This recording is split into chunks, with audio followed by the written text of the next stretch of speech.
Untuk kamu tahu, episode perdana.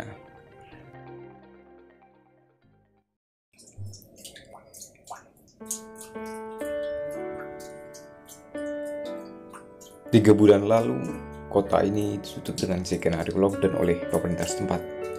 Perjuangan melawan virus corona bagi warga Wuhan adalah berarti mengisolasi diri.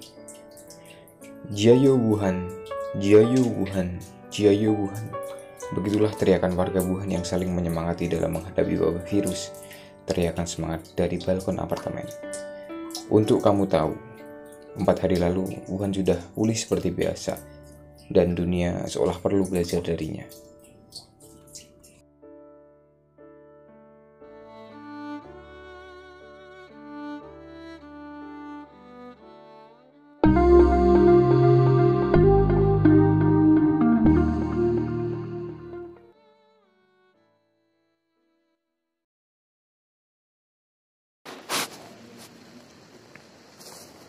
Wabah virus corona di Wuhan menjadi ujian berat pemerintah Cina.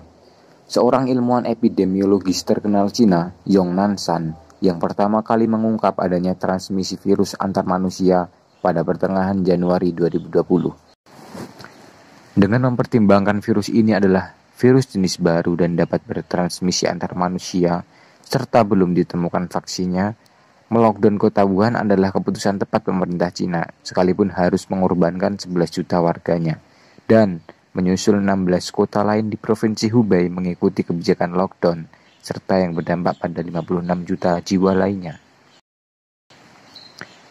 Lockdown yang dilakukan pemerintah Cina adalah menutup semua akses transportasi massal dari, ke, dan di dalam kota Wuhan, baik transportasi darat, sungai, dan udara.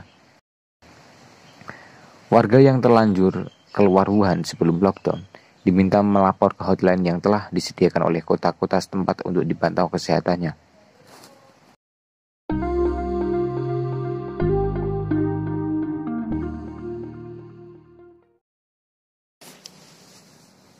Dengan mengirimkan pesawat jenis Airbus A330 maskapai penerbangan Batik Air, para WNI ini dievakuasi menuju Batam.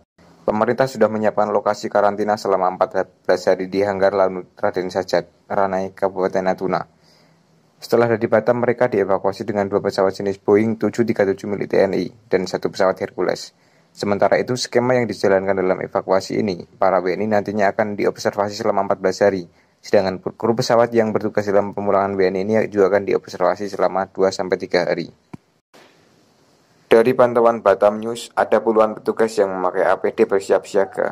Para petugas menggunakan APD yang dominan berwarna kuning dan putih, sedangkan ada pula yang memakai APD berwarna hijau dan merah. Sebelum itu, saat pesawat mendarat, para WNI dari Wuhan tersebut tidak langsung keluar. Ada jeda waktu sekitar 15 menit. Pada saat itu, petugas dengan seragam APD masuk ke dalam pesawat. Baru setelah kira-kira 15 menit kemudian, para WNI tampak keluar dari pesawat. Setelah turun dari tangga pesawat, mereka juga langsung disemprot dengan desinfektan oleh beberapa petugas.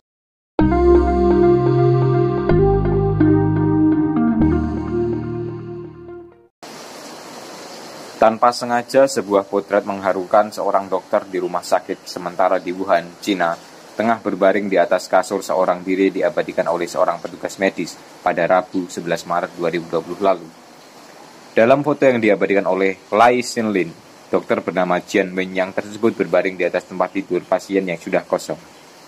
Ia juga terlihat masih mengenakan pakaian dan kacamata pelindung.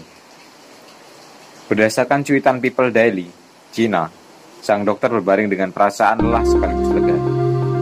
Potret ini pun viral di media sosial. Semalam, di rumah sakit sementara di Wuhan, Dr. Jiang Wenyang berbaring di tempat tidur kosong.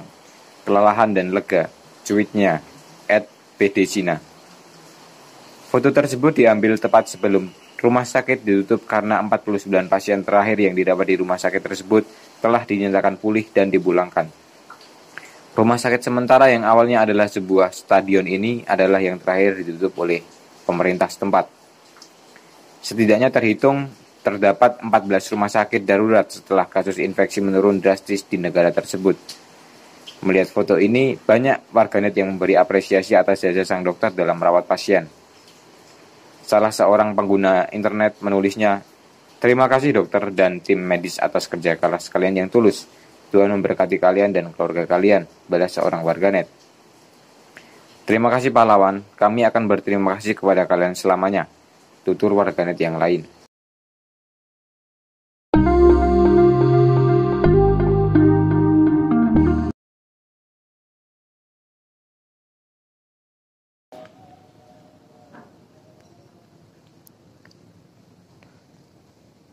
Meski sudah berhasil pulang ke tanah air, ada kisah-kisah menarik ketika mereka masih berada di Cina. Selama 2 minggu saya berdiam diri di dalam kamar asrama kampus. Saya berhasil keluar ketika stok bahan pokok menipis, ujar Yusuf Asher, mahasiswa yang sedang mengenyam pendidikan di Wuhan, Hubei, Cina. Selain itu, mengingat kondisi Cina yang masih dihantui virus corona, para mahasiswa WNI melakukan perkuliahan secara daring tanpa tugas. Semua tugas akan dikumpulkan secara langsung ketika perkuliahan berjalan normal kembali. Berikut cerita WNI yang sudah berhasil dievakuasi dari Wuhan. Yusuf Asher, WNI asal Gunung Sindur, Kabupaten Bogor. Mahasiswa yang sedang mengenyam pendidikan di Wuhan, Hubei, Cina itu menceritakan kondisi ketika virus itu mulai mewabah.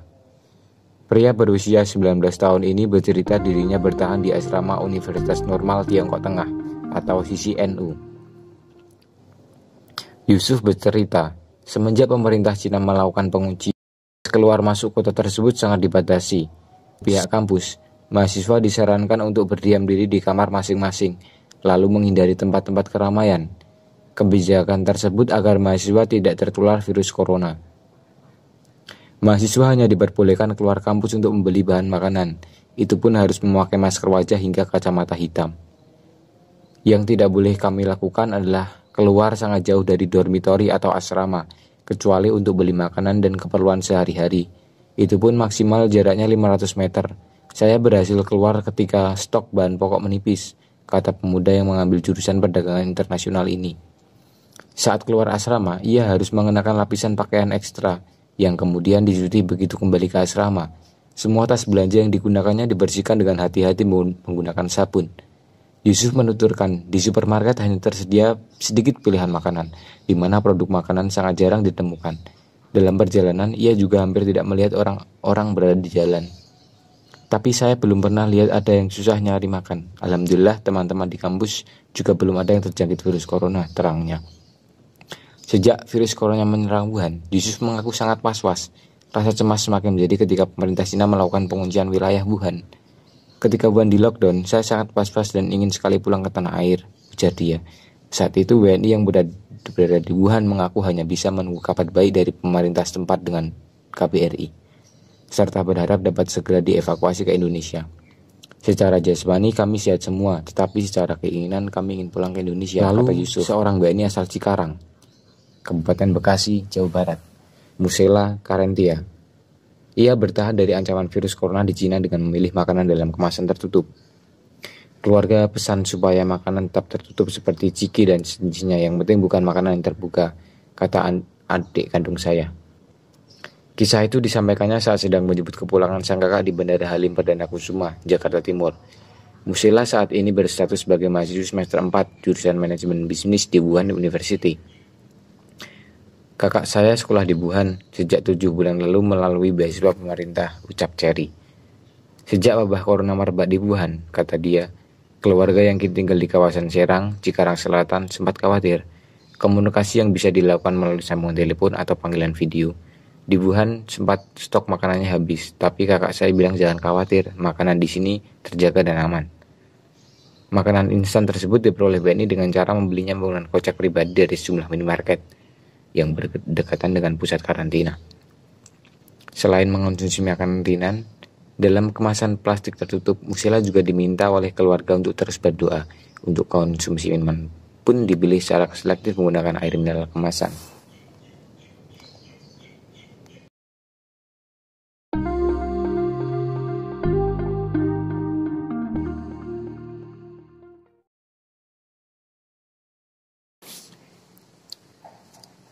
Jaya Wuhan, Jaya Wuhan, Jaya Wuhan. Itulah seruan-seruan yang terdengar di antara sela-sela apartemen penduduk di kota Wuhan untuk saling menyemangati di tengah pandemi virus. Tidak ketinggalan, polisi asal Indonesia juga mengirimkan semangat itu melalui telekonferensinya. Seorang anggota Polres Sorolangun, Jambi bernama Hans menyanyikan lagu dukungan bagi masyarakat Cina yang tengah berjuang melawan virus corona. Hans menyanyikan sebuah lagu berbahasa Mandarin berjudul Jiayu Wuhan atau yang berarti Ayo Semangat Wuhan. Seperti dilansir Antara, aksi Hans mengundang perhatian masyarakat internasional, khususnya Cina. Hans bahkan diwawancarai oleh media negeri tirai bambu tersebut. Dalam video wawancara dengan media Cina tersebut, Hans sempat memperkenalkan dirinya. Hans diketahui bertugas di Polres Sorolangun, Jambi. Saya dari Jambi, Pak. Saya berasal dari Medan. Saya anggota Kepolisian Republik Indonesia bertugas di Sorolangun, Jambi, katanya. Di video tersebut, Hans juga mengaku belum pernah sekalipun pergi ke Cina. Tapi saya bisa menyanyikan beberapa lagu Mandarin, ungkap dia. Hans mengemukakan alasannya menyanyikan lagu Jiayu Wuhan. Saat ini, kata Hans, pemerintah Cina dan warga Wuhan sedang berjuang melawan virus corona. Lagu tersebut ia nyanyikan sebagai bentuk dukungan atas nama kemanusiaan. Di akhir lagu, Hans sempat selalu mendoakan dan mendukung segala wabah di sana segera dapat teratasi, katanya.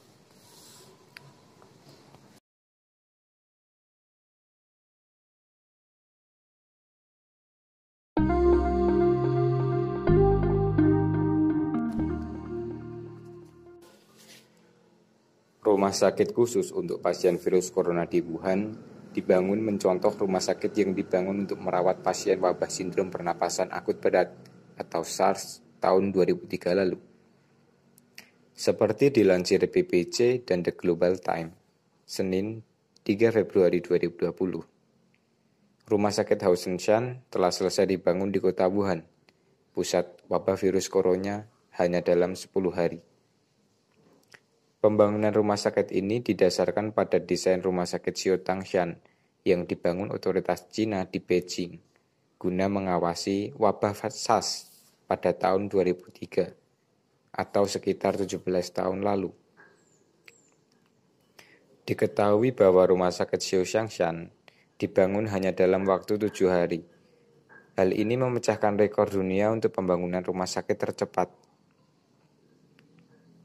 Cina memiliki rekor dalam menyelesaikan sesuatu dalam waktu cepat, bahkan untuk proyek monumental seperti ini, sebut peneliti senior untuk kesehatan global pada Dewan Hubungan Luar Negeri, Zhang Zhonghuang. Dewan Hubungan Luar Negeri atau The Council on Foreign Relations merupakan sebuah forum diskusi atau think tank non-profit asal Amerika Serikat yang mengkhususkan pada kebijakan luar negeri AS dan isu-isu internasional. Sama halnya seperti rumah sakit Xiaotangshan, pembangunan rumah sakit Haoshenshan untuk pasien virus corona di Wuhan dilakukan dengan menggunakan bangunan prefabrikasi. Semacam bangunan atau panel telah dicetak terlebih dulu di pabrik kemudian dikirimkan ke lokasi. Pembangunan dirakit di tempat. Huang menyebut para insinyur dibawa dari berbagai wilayah Cina demi menyelesaikan proyek rumah sakit Haoshenshan tepat waktu. Pengerjaan teknik adalah keahlian Cina. Negara itu memiliki catatan membangun gedung pencakar langit secara cepat. Ini sangat sulit untuk dibayangkan orang-orang barat, tapi itu bisa dilakukan, imbuhnya. Rumah sakit Haoshenshan dirancang desainnya dan mulai dibangun pada 23 Januari lalu. Pembangunannya dinyatakan telah selesai pada Minggu 2 Februari waktu setempat. Laporan Associated Press yang mengutip media nasional Cina menyebut pasien pertama tiba di rumah sakit Haoshenshan pada Senin 2 Februari, sekitar pukul 10 waktu setempat. Menurut laporan media lokal, Economic Daily, Proyek pembangunan rumah sakit Haoshenshan melibatkan 700 personel manajerial dan 4.000 pekerja konstruksi. Xinhua News Agency yang dikutip Associated Press menyebut pembangunan ini melibatkan 7.000 personel yang terdiri dari tukang kayu, tukang ledeng, tukang listrik, dan spesialis-spesialis lainnya. Rumah sakit Haoshenshan ini memiliki luas bangunan 60.000 meter persegi dan terdiri dari 2 lantai. Menurut surat kabar pemerintah yang Daily, sekitar separuh dari bangunan itu merupakan kamar karantina untuk pasien virus. Disebutkan juga bahwa ada sedikitnya 30 ruang perawatan intensif atau ICU di rumah sakit darurat ini. Rumah sakit yang baru selesai dibangun ini memiliki sejumlah keistimewaan. Salah satunya Rumah Sakit Haoshenshan memiliki sistem ventilasi khusus dan lemari kabinet 2 sisi yang menghubungkan kamar pasien dengan lorong dan memampukan staf-staf RS untuk mengantarkan pasokan tanpa perlu memasuki kamar-kamar pasien. Dilaporkan yang Daily, para dokter bisa berbicara dengan para ahli di luar sistem radio. Menurut media yang Daily, sistem radio tersebut dipasang hanya dalam waktu kurang dari 12 jam atau dalam sebuah tim komando beranggotakan 20 orang dari perusahaan Wuhan Telecom. Tidak hanya itu, menurut surat kabar lokal Shanghai, The Paper, Rumah Sakit Haoshenshan juga menerima donasi robot-robot medis dari perusahaan-perusahaan Cina. Robot-robot medis itu digunakan untuk mengantarkan obat dan membawa sampel. Keren ya?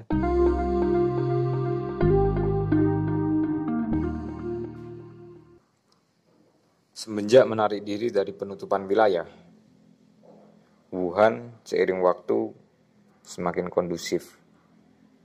Aktivitas masyarakat di kota Wuhan, Provinsi Hubei, China, perlahan mulai pulih setelah sempat bagai kota mati karena hantaman virus corona.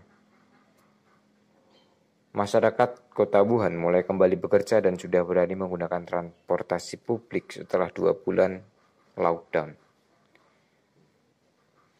Perkembangan positif tersebut membuat otoritas memperkenankan warga Wuhan yang sehat untuk berjalan keliling kota dengan menggunakan bus atau metro.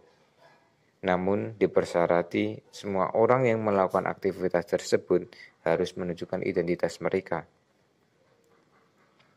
Selain itu, mereka juga boleh pergi bekerja dan dapat pergi ke kota lain di Provinsi Hubei setelah melakukan pemeriksaan virus corona dan mendapatkan sertifikat kesehatan. Kota Wuhan yang merupakan epicentrum virus corona ini awalnya diduga berawal dari hewan liar yang dijual di pasar. Sejak dilakukan penutupan, angka penularan corona perlahan menurun. Dalam waktu 5 hari terakhir, tidak ditemukan kasus baru Hubei. Sementara itu Komisi Kesehatan Nasional pada Senin mengatakan sebanyaknya 9 orang meninggal di Wuhan.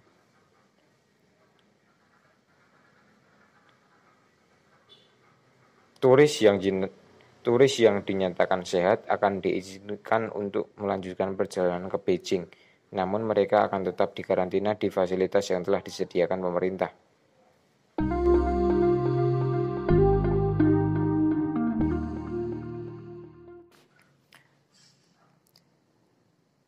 Tiap nyawa yang hilang adalah tragedi, tetapi itu juga jadi motivasi untuk bekerja keras menghentikan penularan virus. Kita juga harus merayakan keberhasilan yang telah dicapai. Wuhan kemarin melaporkan tidak ada kasus baru sejak virus mulai mewabah, kata Ghebreyesus lewat pidatonya yang disiarkan laman resmi WHO dilansir Antara 21 April 2020.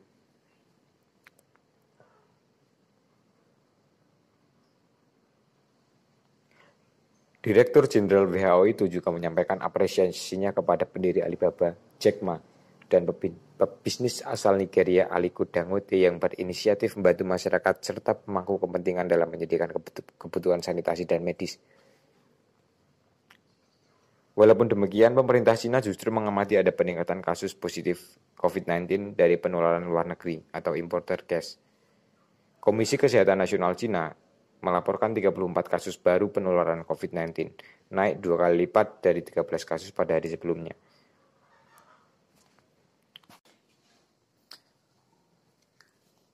Kesuksesan Wuhan dalam menghadapi pandemi virus memantik negara-negara di sekitar untuk belajar darinya, seperti halnya Indonesia. Indonesia memang tak separah Tiongkok dalam hal angka penderita COVID-19 serta mereka yang meninggal dunia karena dampaknya. Akan tetapi, pemerintah sejak awal telah bertindak cepat dengan menerapkan langkah-langkah pencegahan dan penanggulangan bencana sesuai dengan prosedur tetap atau protap yang telah direkomendasikan oleh WHO. Pemerintah bergerak cepat, sebanyak 138 rumah sakit dengan standar penanganan bencana flu WHO pun disiapkan. Tim medis terbaik juga disiagakan untuk menerima pasien penderita COVID-19. Sebuah tim satuan tugas dibentuk dan memunculkan pusat krisis COVID-19 yang bermarkas di kantor staf Presiden Jakarta. Setiap harinya, Sekretaris Direktorat Jenderal Pencegahan dan Pengendalian Penyakit Kementerian Kesehatan Ahmad Yuryanto yang juga juru bicara pemerintah untuk penanganan virus corona ini selalu memberikan perkembangan terbaru kepada pers. Langkah-langkah memulangkan warga dari pusat bencana di Wuhan untuk kemudian dikarantina selama 14 hari sebelum dipulangkan ke kediaman masing-masing merupakan bagian penting dari proses tindakan pencegahan tadi.